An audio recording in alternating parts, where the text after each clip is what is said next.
So I don't know if you had anything to add, or maybe maybe that's the end of it.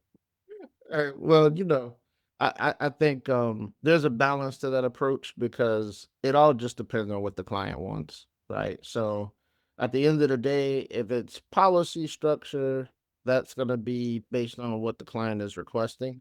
And if it makes sense for the circumstances that they are trying to accomplish, basically. Right. As far as those who are making more always providing more value, I don't know if I can always say that, right? Simply because there are some, especially like in the infinite banking space, who do seminars that they charge 40 grand to attend. And some clients actually have to take out a loan to go to the seminar. None of the money went into it went into the cash value, by the way, if y'all wonder. None of it went into the policy. So I'm not sure if that is as valuable because we can read a whole bunch of information and actually get an insurance license for less and learn the whole process. Learn the whole process before spending 40 grand. So I think there's always going to be like baselines depending on what the person is trying to accomplish. Because my mentality when I hear stuff like that, like when somebody told me about it, was okay, well, how much would you put into a policy?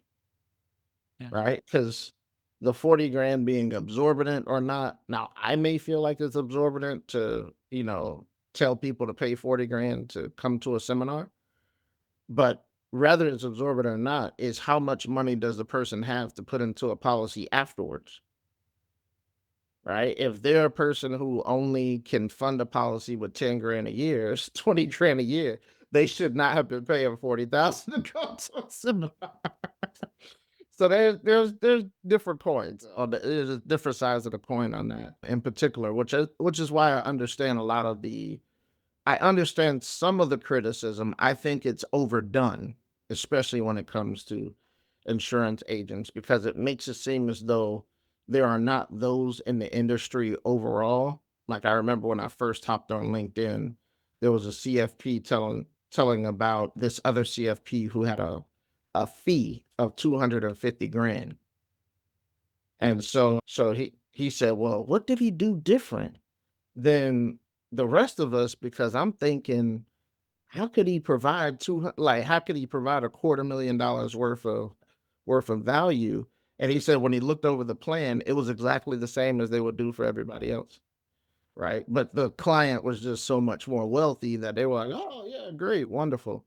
And so, I think sometimes when you get into the conversation about what's absorbent, what's as far as somebody being compensated, it's usually going to be who is the person compensating?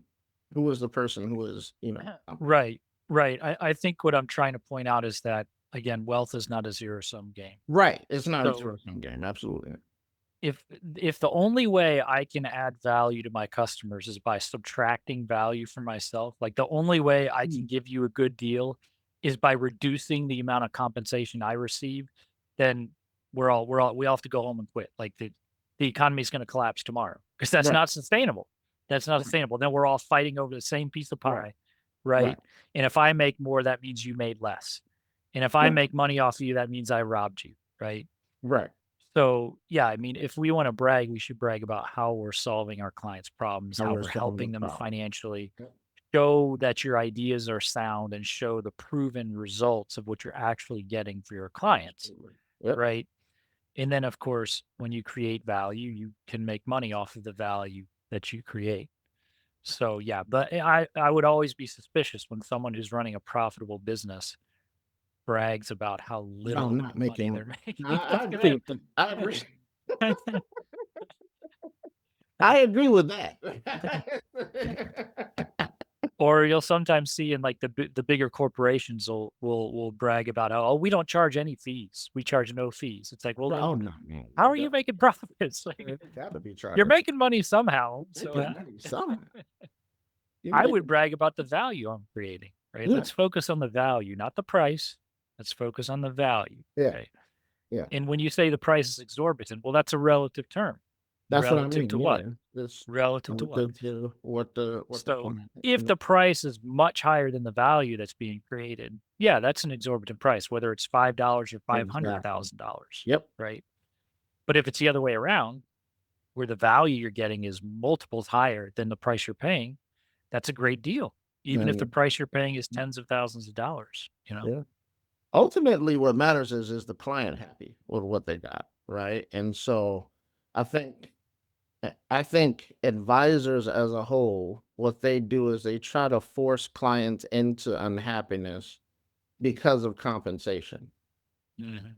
Mhm. right? And so you can't like probably the biggest argument you see this in is the annuity space, right? Where it's like, oh, they make so much money on a rollover, right? Like they're just losing it over how much somebody makes over a rollover.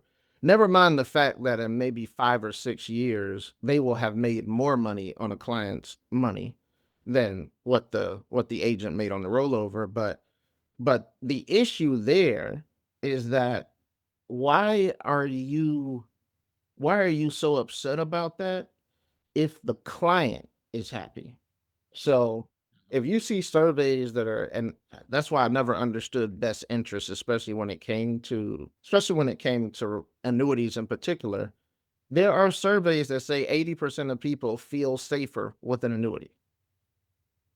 So if 80% of people are saying they feel safer and they're happier, I don't know about you, but to me, it sounds like it was in their best interest. Yeah. I don't Well, the care how whole much the guy made. yeah, the whole insulting premise behind the whole best interest thing is that the client doesn't know what's in his Like best the interest. client doesn't know. Yeah, We the Wall Street sharks who write the rules, we know what's in your best interest. You dumb little client don't yeah, know. We'll tell you, right? And we who wrote the rules will write the best interest rules so that what's in your best interest happens to be the same as what's in Wall Street's best interest. Funny how that works, you know? Like, yes, how is it in the client's best interest to lose money, yeah. right? Like the people who had their clients all in the market prior to 2008 when the market got slammed, they could have Mhm. checked all the boxes and said, "Yep, I'm acting in my client's best interest," and yet their clients got hammered, Yeah, right? So I mean, again, this isn't hard to figure out. Let's not be naive. We know what that is. When they say best interest, it's a relative term. The only person who yeah, can decide what's in their best interest is the client, nobody else. So obviously, what the whole best interest thing is intended to do is to protect the Wall Street sharks from liability when right. things go south. Because now they have a legal framework to say, see, I checked box A, B, C, and D. So therefore, I'm acting in your best interest. Therefore, you cannot successfully sue me when I lose all your money. Right. Which is interesting because the other part is because they throw around the fiduciary word and best interest quite a bit, but it does not apply to life insurance products. So when a investment advisor or a fiduciary is acting as a fiduciary, life insurance products are out of the scope of a fiduciary, right? So because what they're regulated by is FINRA and SEC. Life insurance and annuities is state regulated. So a lot of times, they'll push to the client, always work with the fiduciary, never work with anybody who's not a fiduciary, never work with anybody. But the reality is they have to also couple that if I am the person who is a fiduciary, whenever I decide to work with you and speak to you about life insurance or annuities, I'm not working in a fiduciary capacity because nothing exists like that, right? And so clients don't understand that. They put a blanket stamp on the entire industry and they believe the financial industry is the financial industry and the life insurance industry is a part of it, but it's the redheaded stepchild, right? And that's kind of how they treat it, because that's all they know. Yeah. The word fiduciary, it's just marketing. That's Yeah, all it oh, is. It, yeah. it's just marketing. So It's now I can fantastic marketing. claim it is. Yeah. So now I can It's claim fantastic marketing, yeah. I'm better than other people because I'm a fiduciary. Therefore, Yeah, you should work with me. That other guy's not a fiduciary. yeah, Never really digging too deep into what that means, or if they try and explain what it means, their response is so condescending and insulting to the client. right, The response is basically, "Well, that means I'm acting in your best interest." It's like, wait a minute. How do you know what my best interests are? You've never even spoken to me before. You don't even know me. Like, how could you possibly know what my best interests are? I, the client, know what's in my best interest. You, Mr. Fiduciary, do not. So that's an incredibly condescending, Yeah, insulting attitude towards the client. absolutely. Absolutely. So I don't pretend to know what's in my client's best interest. I I learn about them and I advise them, but they make their own decisions. I don't tell them what to do. I don't lecture them like they're 3-year-olds. I don't pretend like I know what's in their best interest. I do not. They're the ones who know what's in their best interest, not it's me. it's a bunch of questions. That's how an adequate appointment should be. Is a lot of questions. Questions and clarification of terms that they don't understand for the most part, and the client can reach their own conclusion by doing that. But, if you're making too many statements, that's steering. That's steering a client. And so, but this is good information for people to learn why a life insurance agent who is skilled, once again, is important to have, because you're also learning what the habits of a skilled life insurance agent is. It's a set of questions to understand what you want, and then trying to make sure that whatever we put together is going to be in line with that, and not something where we change who you are to get away from what you really really want to do. And there's a new post, check it out on LinkedIn in regards to Well, Nelson Nash always said that the people he learned the most from in the financial industry were life insurance agents. Mm. And ironically, not ironically, I understand why this is the case and you do too, but your average person may not. The life insurance agents are always the ones taking the biggest picture approach, who are really looking at your full financial picture Oh when they're yeah. putting together their plans. Everyone will pretend to do some kind of comprehensive plan, but they're not. And by the way, comprehensive doesn't mean complicated. It doesn't mean having a ton of details necessarily. Mhm. Simple is good. Simple is better. It just means we're taking into account everything in your financial picture, right?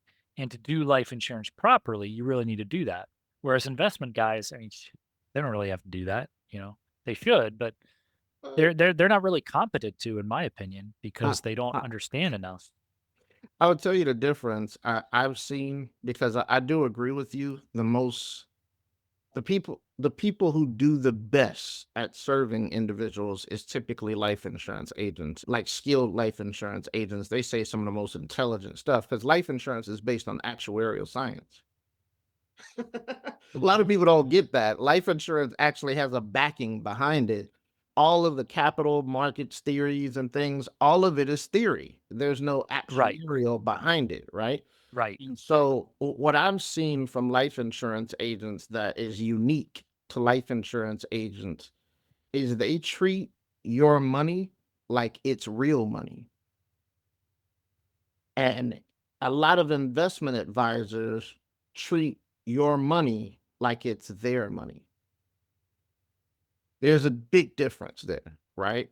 Life insurance agents don't have a sentimentality to your money where it's like, no, you can't you gotta let go of it. It's mine, it's mine. It's like there's none of that there, because one, our compensation model doesn't promote that.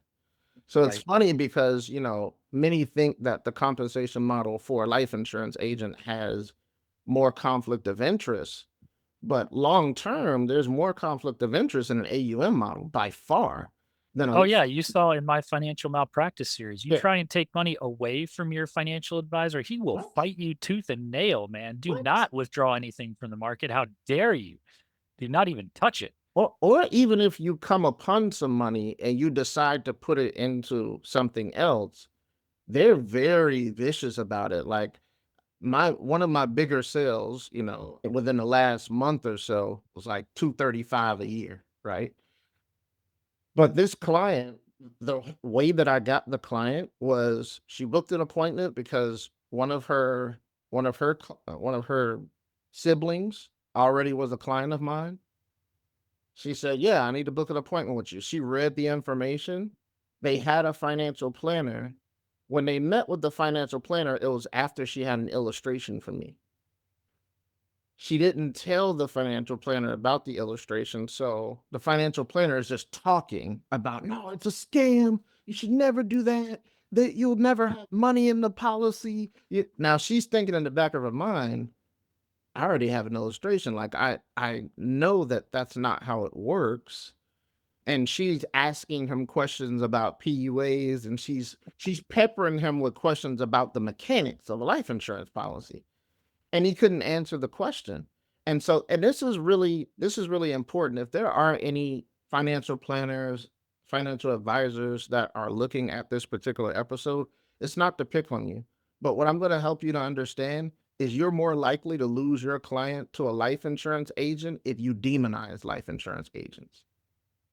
Because a life insurance agent who is very skilled is extremely hard to beat, right? So it's better to cooperate with them rather than to try to tell the client this is the dumbest thing you could ever do with your money.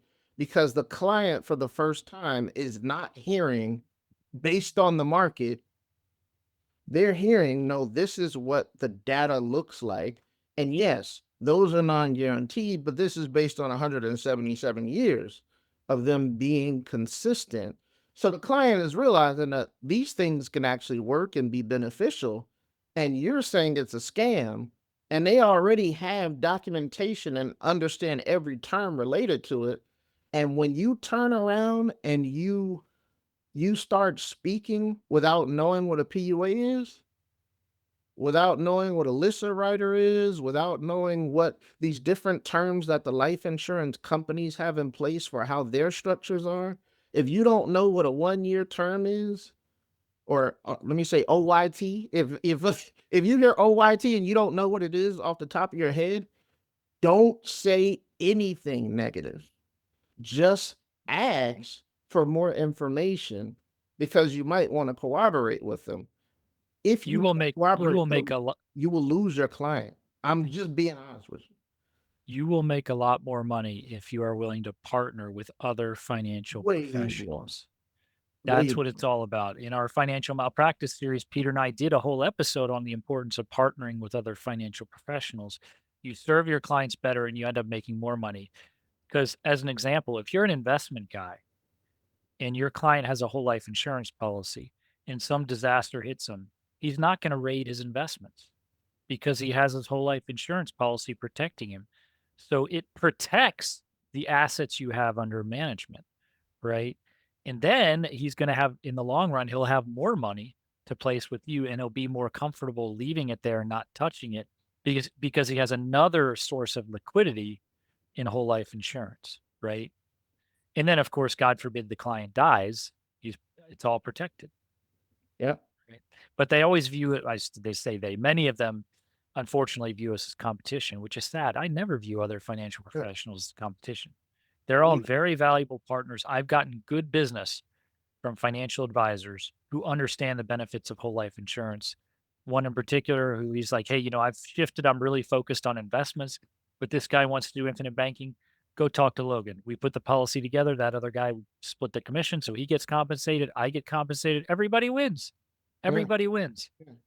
Uh, if you don't demonize, you'll keep your client because the moment that you decide that you are going to give advice without any knowledge, you lose the trust of the client because they've already went somewhere else to learn something new. And it's not your expertise, but you're speaking as if it is your expertise. And this is something that happens on LinkedIn a lot. And LinkedIn makes it seem like this is real life. It's not. When when a client really meets an insurance agent who knows what he's doing, they are not looking at him like an imbecile. They're like, dang, I had no idea that this is how these things work. Thank you for educating me. And when they go back to you, and you say some foolishness, the client knows you've never educated them. You've made decisions for them. So they recognize the difference in the relationship and then they say, "You know what? I think I'm gonna move my money away from them. It's so true what you said about the financial advisors treating it like it's their money instead of the client's. Whereas Don't because do we it." make our money off of commission, not assets under management, it's not our money and we don't treat it that way. So you're Yep. absolutely right. So most of the people I think listening to this show do have the abundance mindset. I think most of them are at least interested, they're open, and they want to learn. So they're not the sort of people that we're criticizing. No. Let's be honest, those people, they're never going to talk to us again. That sort of person who just views insurance as, the cost to be minimized, they're never going to talk to us. I would You say just it can't might be put them. helpful for people who hear that, but who still have an Yeah. open mind to realize where that comes from, and it's a Right. self-fulfilling prophecy. So for our audience, DeAndre, if they're actually like, "Yeah, I mean, I agree with what you guys are saying. I would like to develop a relationship with a good insurance agent." How should they go about doing that? Well, What you would you book an recommend? appointment with me, not Logan, because I don't want him to make any complaints. We're competitors. We're fighting each other all day long, man. I'm No, here to steal clients away from DeAndre. He's gonna it was steal there. clients Hold away It from was me. there alone. The door was wide open. I had to walk through. I'm just joking. I'm just joking. No, but in reality, Logan is fantastic. I'm not gonna boost my own head up. I think I do a fair job as well. Uh, but follow follow what looks like somebody who is a professional, right? Somebody who knows their topic, can speak about it in depth. There is enough information out here that you should be able to pick up on guys who are actually practicing and those who are talking about something that they've never done, right? And so when you see hours and hours and hours of content, if you believe that that's a person who just wakes up in the morning and just can just magically have this stuff at the top of the head, good on you. And you're probably not the one for us, right? But if you value it and you say, man, these guys, they're talking about these topics in a way that it's like, I may not be familiar with it, but I can tell that they know what they're doing, then book a call. Book a call with an insurance agent who seems to, and of course, you need to like them, right? That's always going to be a part of it. You need to like them, but you also want to be educated. You don't want to just tell them what to do. A real insurance agent is not in any form an order taker. They don't just how much how much this costs. That's not how a real insurance agent carries themselves because they're professionals, right? So if you don't expect it anywhere else, as far as you just going somewhere, how much is this? How much is this? If you don't expect that anywhere else and to get adequate service, then don't expect it here in the insurance industry either. Yeah, I think what you said about education is the first thing I would say. Look for someone who educates you, whether that be on a public platform or whether that be in the course of your conversation with them. Are they educating you on how this works? Are they trying to get a better understanding of your life, right? And what you're doing and making it appropriate for you, right? And then try to ask good questions, if you have them, right? A good agent will be able to answer those questions. And usually, what I find is when people ask me questions, usually I have to respond with a question because there's a preconceived notion behind the question that has to be addressed, Mhm. right? Like, "Hey, DeAndre, what return can I get on this?" Cut through all that. What return can I get on this? Like, hold on. What return are you getting on your checking account? Right. The last time you made a major purchase, what was your return on investment? It's like there's a preconceived notion behind that leads you to believe that return on investment is the end all be all metric That's of the how we're only going to one. measure how effective this is. And that has to be corrected, right? That has to be corrected. There are some financial vehicles that can be measured in terms of return on investment. And that's how we measure performance for some of them. But most financial instruments don't fall into that category. That doesn't mean there's no value to them. They are extremely valuable, okay? But the value cannot be measured in terms of return on investment. So Right. I I've like to, heard that with long-term care. yeah, yeah. Yeah. What's my But ROI on long-term? What's my ROI on homeowners insurance? exactly, I've never exactly. heard that on that. So yeah, good point. Yeah. All right, DeAndre. Well, thanks so much for your time. Anything you want to leave our audience with in closing? Oh man, always a pleasure. Always a pleasure. Just focus on educating yourself. Don't be so short or don't have such an attention deficit, I'll say, because I think what really happens in the world as a whole right now is anytime there's long form content, or even if there's an article that's written and it's more than 3 paragraphs, it's like, get through it already, right? And so I want you to think, if I'm making a long-term decision, what amount of time am I willing to put into this long-term decision? Like, it isn't it worth an hour? Isn't it worth more? Is it worth 3 appointments, right? Because I have a rule, I don't write business on the first appointment. I probably don't write business until my 3rd appointment with a client, and I intentionally do that because I don't wanna be seen as a salesman, right? I'm not a salesman, I'm a person who's educating you, and if I feel like you don't get it between the 1st and the 2nd, there won't be a 3rd appointment. I have a choice in this too.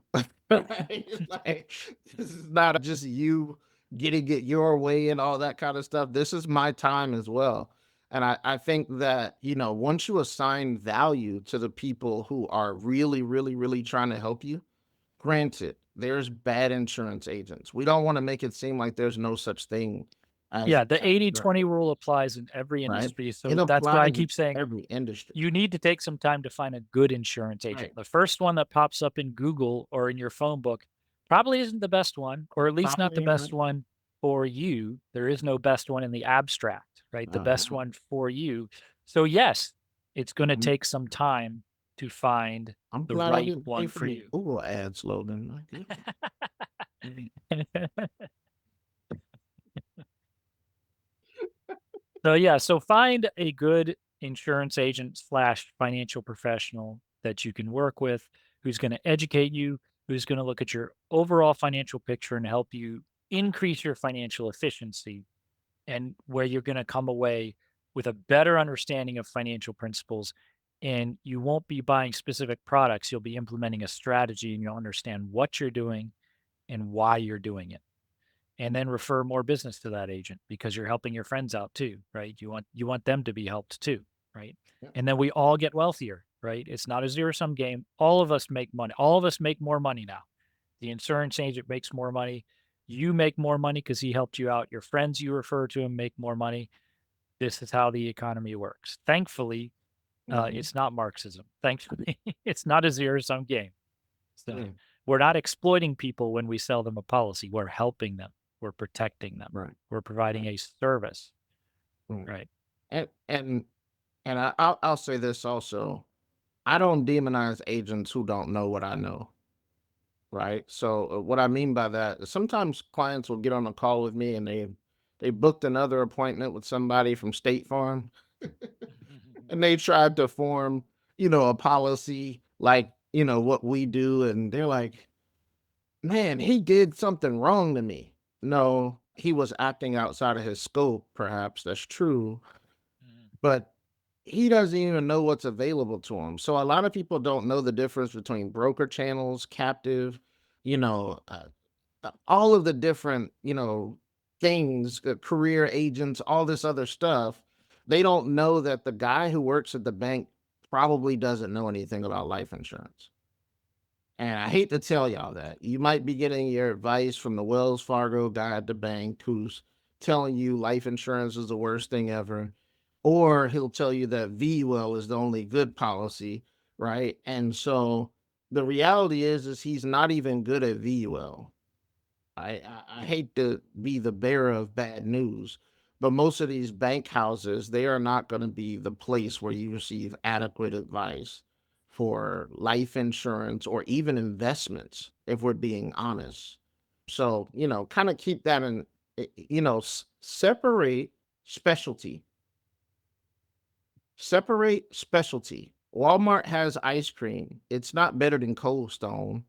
It's not better than Dairy Queen. It's not better than so and so, right? But they also have guns, right? So they got all kinds of stuff there. But I wouldn't say Walmart is the right place to go for something that I have an inkling that I want expertise on, right? And I think that we see that too often in the business, whether it be Walmart or the Costco, So I made a post and some CFPs were upset because I called them the Costco of financial advice. I said, I could have said Walmart, you know, I could have said Walmart. You know what I'm saying? Costco has good quality stuff, right? But Yeah, yeah. it's the idea that there are different niches for different things. And you can be known as an omnipotent person, but no omnipotent person is ever going to be better at a niche than a niche person for that. So this is important. Let's open up another can of worms since we have maybe a little bit of time. Maybe I can split this into a couple episodes, but red flags, meaning like what should make you concerned? And one of them is if the guy pretends like he can do everything for you, right? Like, oh yeah, I can do it. Yeah, investments, life insurance, disability insurance. Yep, I can do. Yep. Oh yeah, yeah. So when I say someone who takes a big picture approach and who develops a comprehensive plan, that doesn't mean someone who's an expert in everything.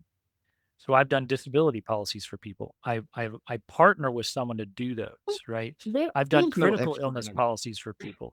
I partner with people to do those. right. If you have investments, I partner with somebody else who does those, getting back to the importance of having partners. So I can accomplish everything, but not by myself. Not by yourself. I have my area of expertise. I have my specialty. We have to think big picture in order to come up with the right plan. But I don't pretend to be an expert in everything. I don't do everything myself. You're not going to hear me lecturing you about investments. You're like, oh, that's a Mm, terrible investment. No, investment's not my area of expertise. I don't know nothing about re I'll give you my philosophical framework for how I think about it. But if you want to do investments, I'll probably bring in like Peter Nelson, right? yeah. He does investments or other guys that I work with, right? Right.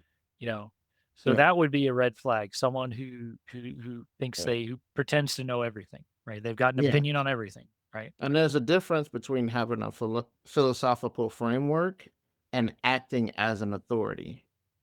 There's too many people who pretend to be authorities on life insurance. It is astronomical the amount of people who are pretending to be authorities on life insurance. I mean, I see it all the time, and I'm like, you don't know the least about life insurance.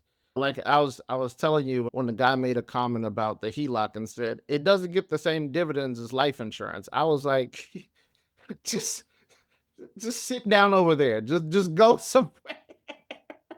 Yeah. Does your mortgage pay you dividends? Seriously, what is the dividends? You know, but it's that foolish rhetoric where you're trying to pretend to the client that nobody else is good, right? So me and Logan, like, I'm never gonna say Logan is bad because I want you to see me, right? Mm. Because I want you to do business with me. No, Logan Yep. is that.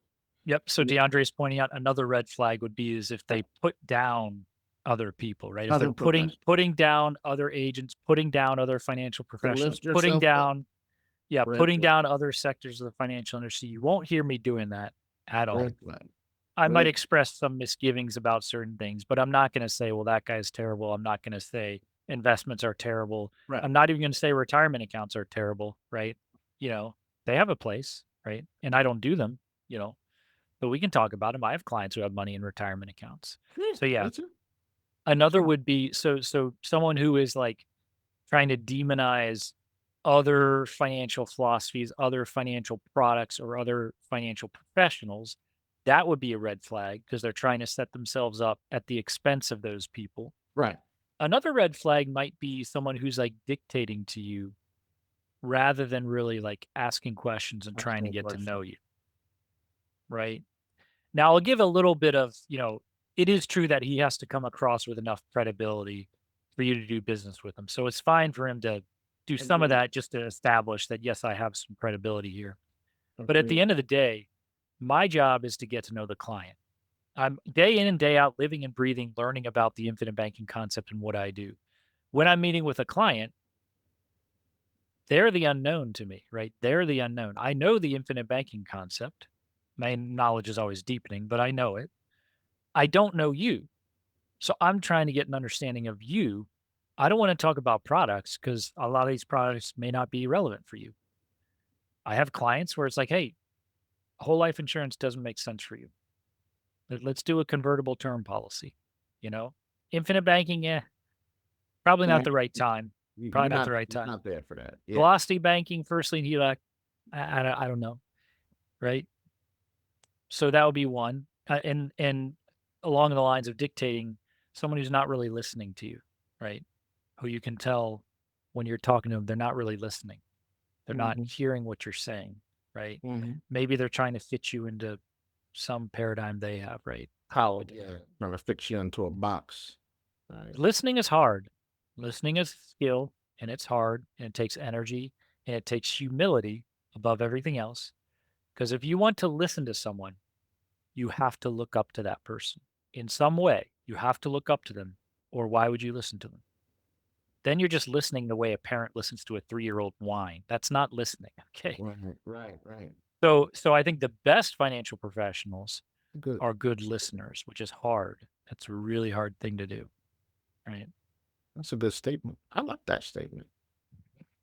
Yeah. Yeah. You got a patent that. That's a trademark right there. Any other red flags, DeAndre? If you're looking for some, because look, the 80-20 rule applies in every Every industry, business. ours included. So obviously, we're not saying every insurance agent is going to do a good job. Obviously, Of course there not. are bad attorneys, there are bad doctors, there are bad teachers, there are bad everything. You've got to be willing to put in the time and effort to find a good one, and a good one for you, someone who's the right fit for you, not just good in the abstract. So I want to be clear on that. That's why we're trying to help you find the right person for you. Yeah. Because I think to your point, DeAndre, I get this like I saw this with a first lien HELOC where people will learn about a first lien HELOC, be like, oh, this is great. And then they call up their bank. Yeah. Why are you calling up your bank? They don't They know would, anything about first lien HELOCs. If yeah. you want a first lien HELOC, use my link to schedule time with an actual first lien HELOC specialist Yeah. and a bank that specializes in first lien HELOCs. Okay, so Yeah. when you start learning about infinite banking, don't go ask your friends or your financial advisor about it who are clueless on the subject. They might want to Mhm, pretend like they know it. mhm. Talk to someone who actually has the expertise, right? Yeah.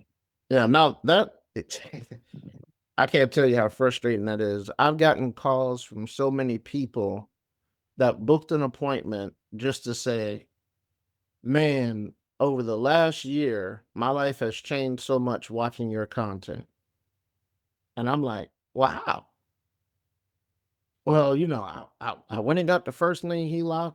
I went and got an insurance policy. I went and did this. And I just listened to your videos over and over and over again. And I'm like, so you think this is good to me? Like, You're giving me the middle finger. That's what you're doing. You're saying you're I telling I me parasitically extracted all the free information out of you that I could, and then I went and paid somebody else to do the that's work. And amazing now to I'm me. now I'm spitting in your face to tell you about it, right? Not that hey, you're my mentor. I'm like, how? I don't know you. And if I didn't know you, I would want not to know you because of how Right. respectful you are. But I will say the other thing about expertise and lack of expertise. If somebody rushes you, they're not for you. If Yeah, if good point. Good pace is point. too fast, and I always tell people a scam is quick. It's not slow. Like somebody a scam is not decisive. It's family, I'm good. Let's go. Right? And let's try to get this commission as soon as possible. And you do have agents like that, right? But you also have investment advisors like that. That's not just agents. Yeah, it's every industry. That's This applies every across industry, every industry. right? Yeah. So a person and people who have had like older grandfathers and stuff, they used to say this saying, you measure twice and you cut once, Yep. right? Yep. So it's like if you can't see an advisor measuring while they're talking to you and listening to you, they're not good. Yeah, you're right. It's a Not it's a good. very hard thing to do, but I would say along those lines, taking it even a step further, a good insurance agent will know when to tell you no, Yep, right? Because absolutely. Chris Kirkpatrick talked about the people like, yeah, I want to do this whole life infinite banking thing. I'm all Nope. for it. He's like, all right. And he slows them down. Let's talk it through. And then he's like, you know what? This is not the right Yeah. fit, not the right time for you. Let's just do a convertible term policy, right? I was talking with a client earlier today. He's a good client and he listens to me, so the same kind of thing, right? He's fairly young, fairly early in life. He has enough money where he probably could start it, but I was like, "Hey," so we just took out a convertible term policy and we're going to start building some savings and we'll do the whole life policy later once he's got some more savings, right? Yeah, because I don't want a horror story. So I don't want you to run and go to Better Business Bureau and say, "Oh, this experience I had with such and such, and he did this and he never did this," or because let's face it, the client is not always right. We know that, right? Yep. Yep. People hate to say it, but Do you oftentimes, value my advice or do you think you already know it? Because if you yeah, already know what you want, you already know it, just go do it. absolutely. So oftentimes, sometimes when clients take things into their own hands, they blame the person who started the ship and told them, "Hey, no, I don't think we should do this. No, I want to do it. No, I don't think we, no, I want to do it. We going and all of us agents, I think everybody who has had at least an experience where they wrote business they didn't want to write, right? Where somebody was just so insistent and they're like, "Look, dude, just write the business and stop talking to me." And then one day they come back with a complaint. They didn't understand nothing. And so you're just like, "Oh, no, this is more of a headache than needed." And so all money is not good money. A real agent knows that. A real agent will not let you bully him, right? Not one who's successful. One who's not successful has gone through that. So that's the reason why I say I think all of us have gone through it because when I was, Yeah. Yeah. I definitely had that experience It before. it's hard to turn down money. It's hard Yeah. to turn down It's money, hard to turn especially down money when you're not making it. when you're new in the business. Yeah, no, you're right. There's a saying, "No business is better than bad business." That's the saying. So, yeah, Absolutely. it's a hard Absolutely. thing to do, but a good insurance agent will slow you down and know when to tell you no. No. And yeah, but well, DeAndre, this has been a good one. Thanks so much for your time. We appreciate Such a it. We'll pleasure, talk man. again It's soon. always fun, man.